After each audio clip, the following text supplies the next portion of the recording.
Today in communication skills, we are going to look at something very, very interesting. That's creative writing.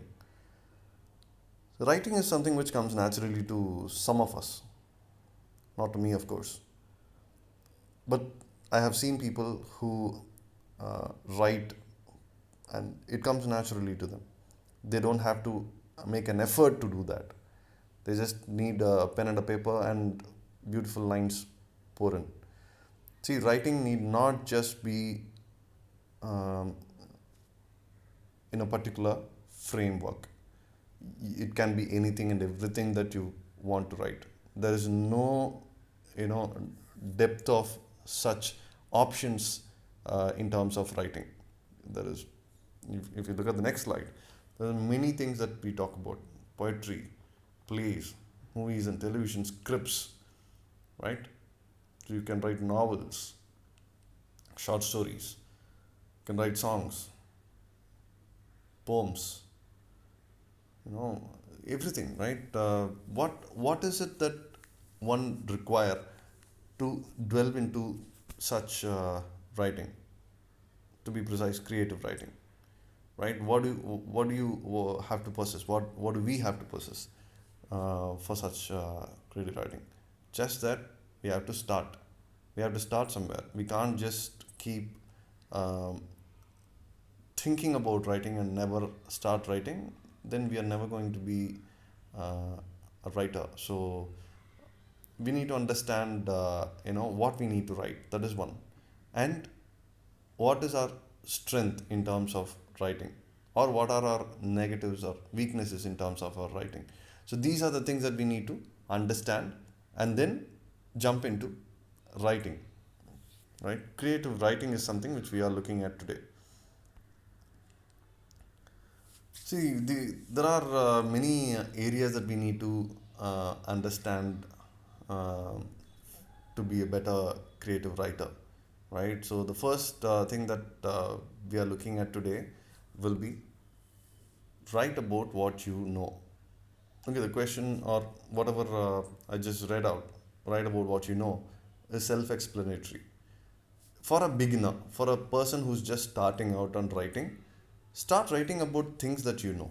Don't immediately start thinking about complicated stuff, or don't immediately jump into areas that we are not aware about. So we have to be sure about what I know.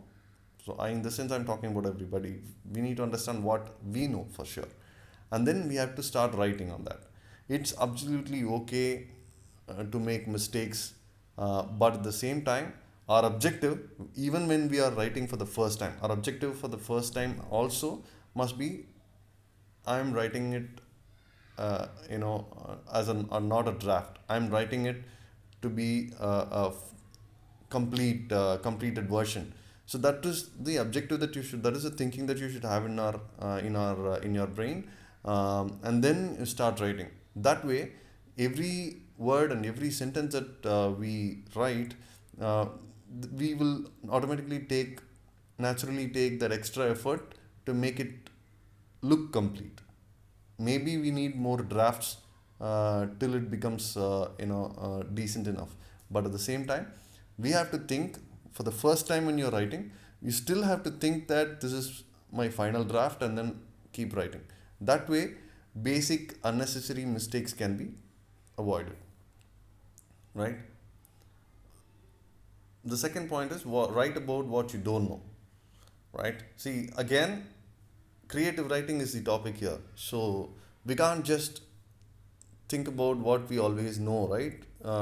Then it might become a little monotonous.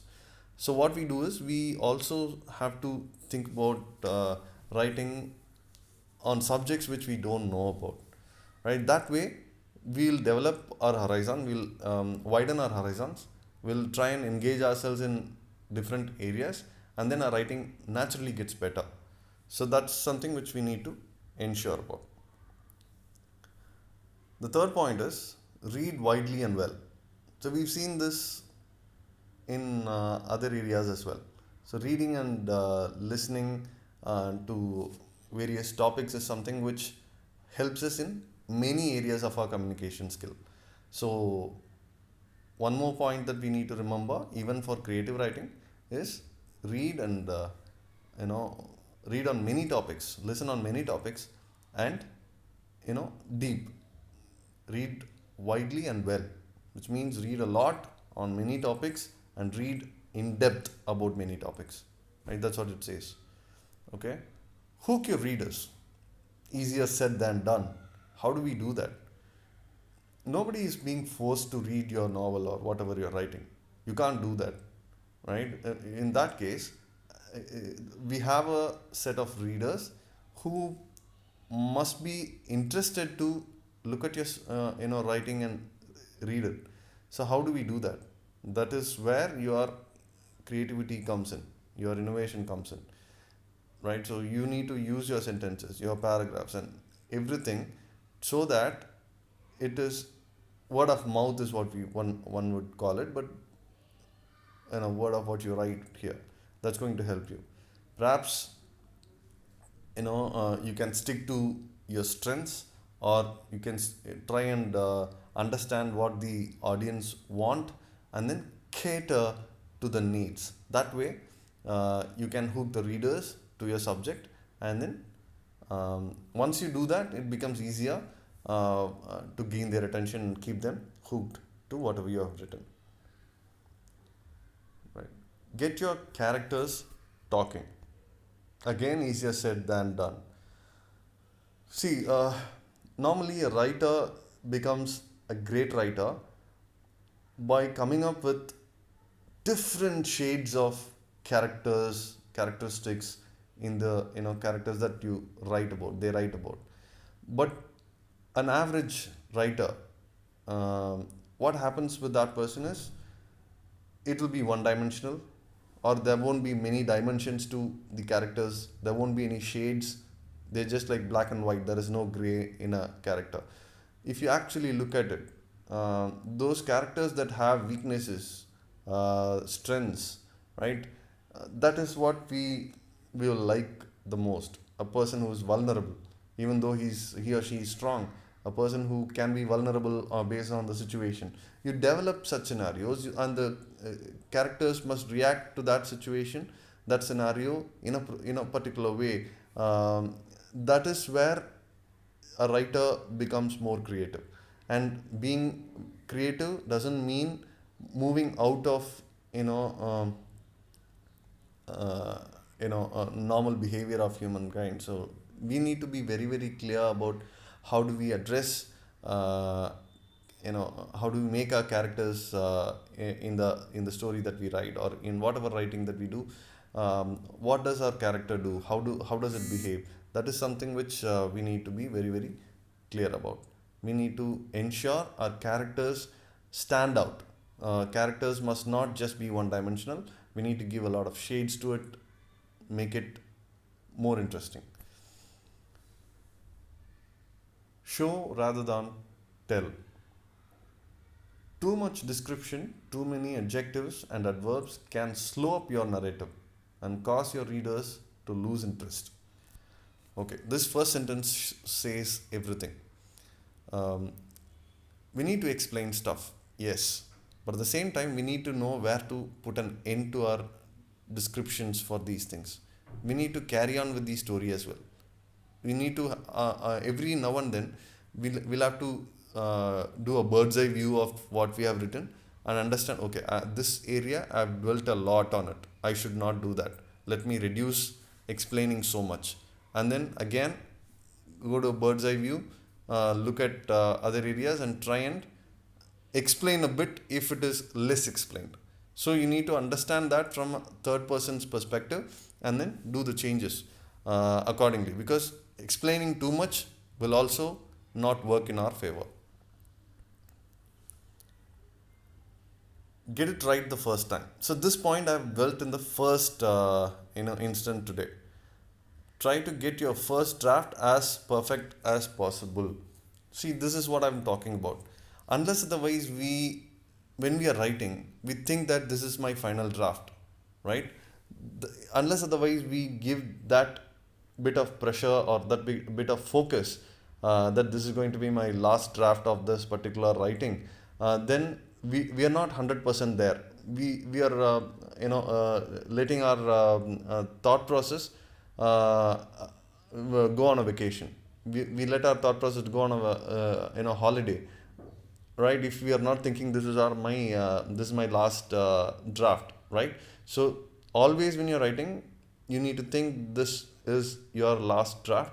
And that way you can give your 100% to every time that you write. And try and this also avoids basic mistakes or basic loopholes that we normally end up making. Keep polishing, right? See, you the a point that we just finished, get it right the first time and keep polishing. It's like two things, right? So these two work in tandem.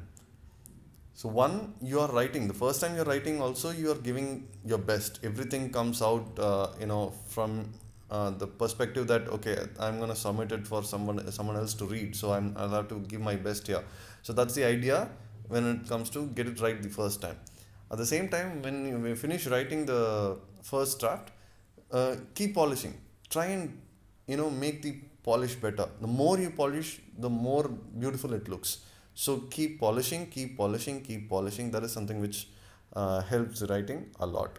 And the final point is make the most of your opportunities, right? So what does it mean?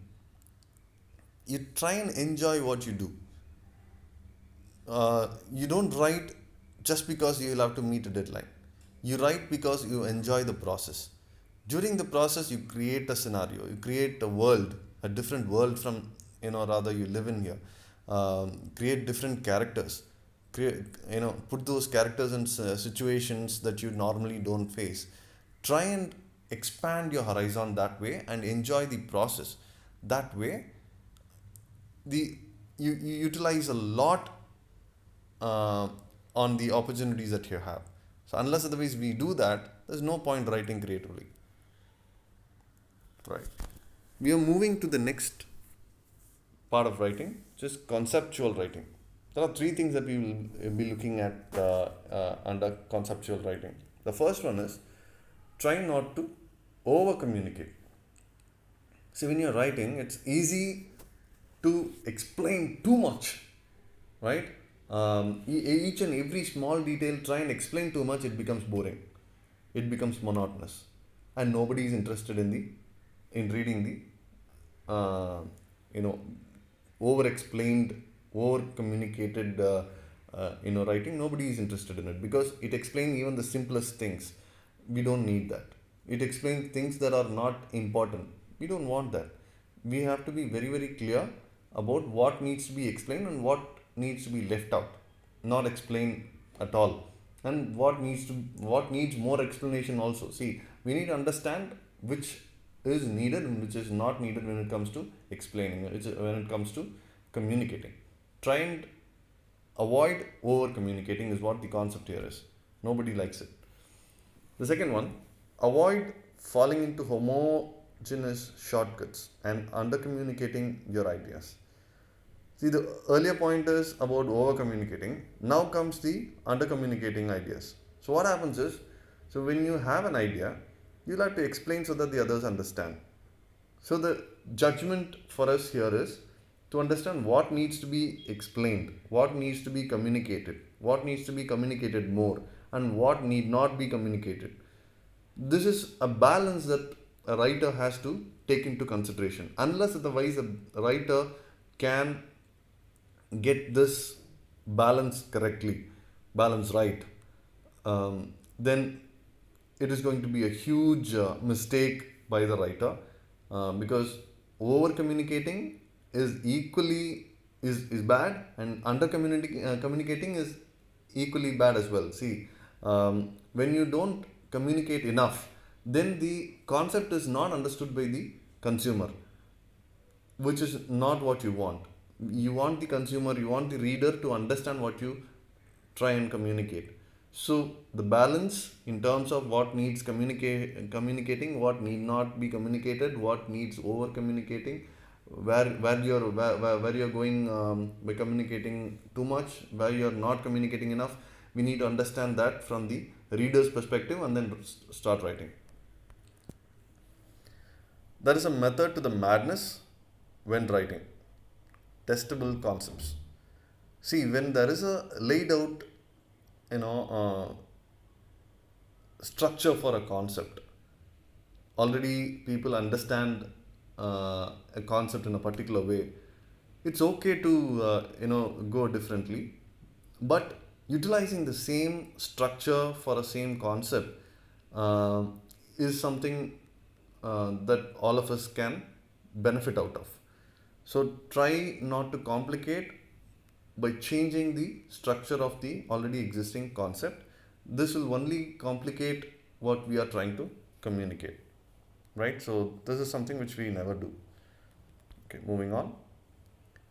All right, here comes something called gist. This is a word that we use sometimes um, when we come out of watching a movie, right? So என்னடா சொல்ல வரான்? What is the gist about, right? What is the point they're trying to make? What is it about? So it is not summary. Gist is not summary. Gist is not summary. I'm making it very clear. Gist is that basic concept, and that's it. They're talking about this particular concept. They're talking about this. They're talking about that. This deals with this. That's called gist. Summary is including a lot of things, but gist is just this idea, the concept. That's the gist, right? That's the gist of it, right? When do we use this word? When I try and explain a lot, the students can say, Praveen, stop it. Tell me what is the idea that you're trying to communicate? What is the concept you're trying to communicate? Right? So, this is something which we need to understand. Unless otherwise we understand the gist, we won't follow the summary, we won't follow anything. Gist is something which naturally is understood if it is well written. If it is not, then understanding gist is a problem.